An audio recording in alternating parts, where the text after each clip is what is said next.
আওয়ামী লীগ পরিচালিত হয় মূলত সাংগঠনিক সম্পাদকদের মাধ্যমে, যেখানে সাংগঠনিক সম্পাদক দলটির হৃৎপিণ্ডের মতো কাজ করে থাকেন।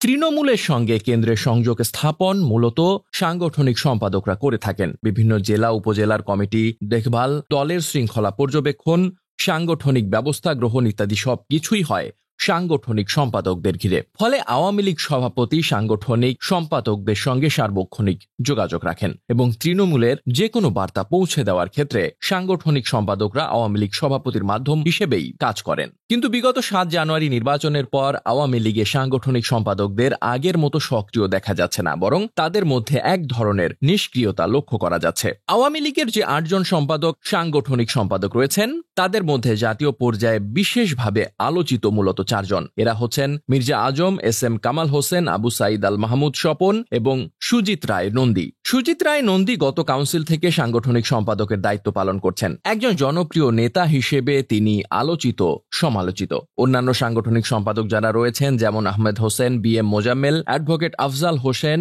শফিউল আলম, নাদেলরা জাতীয়ভাবে এতটা আলোচিত নন।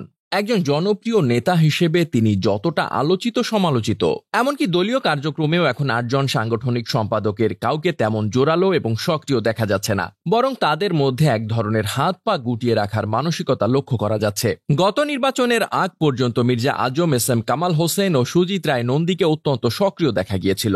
জাতীয় রাজনীতিতেও তাদের উপস্থিতি এবং তৎপরতা ব্যাপকভাবে দৃশ্যমান ছিল। কিন্তু এই নেতারা এখন অনেকটাই নিজেদের গুটিয়ে নিয়েছেন বলে ধারণা করা হচ্ছে।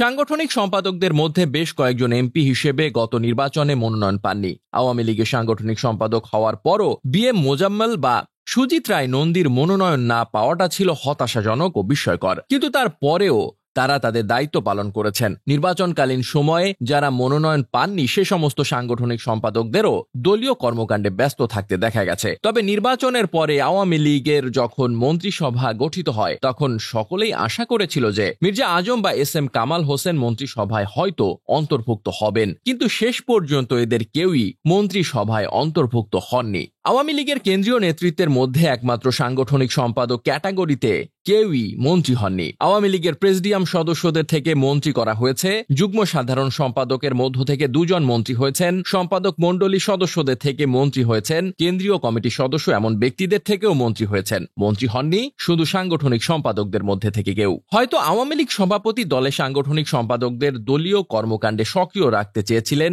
এ কারণে তাদেরকে মন্ত্রী করেননি। কিন্তু এর ফলে সাংগঠনিক সম্পাদকদের মধ্যে এক ধরনের হতাশা এবং নিষ্ক্রিয়তা সঞ্চারিত হয়েছে। অবশ্য কেউ কেউ মনে করেন আওয়ামী লীগের অন্তকলহ এবং দ্বন্দ্ব প্রবল আকার ধারণ করেছে, তাতে সাংগঠনিক সম্পাদকরা সমাধানের পথ খুঁজে পাচ্ছেন না, আর এ কারণেই তারা নিজেদেরকে গুটিয়ে নিয়েছেন। তবে যে কারণেই হোক, সাংগঠনিক সম্পাদকদের নিষ্ক্রিয় হয়ে যাওয়াটা আওয়ামী লীগের জন্য একটি অশনি সংকেত।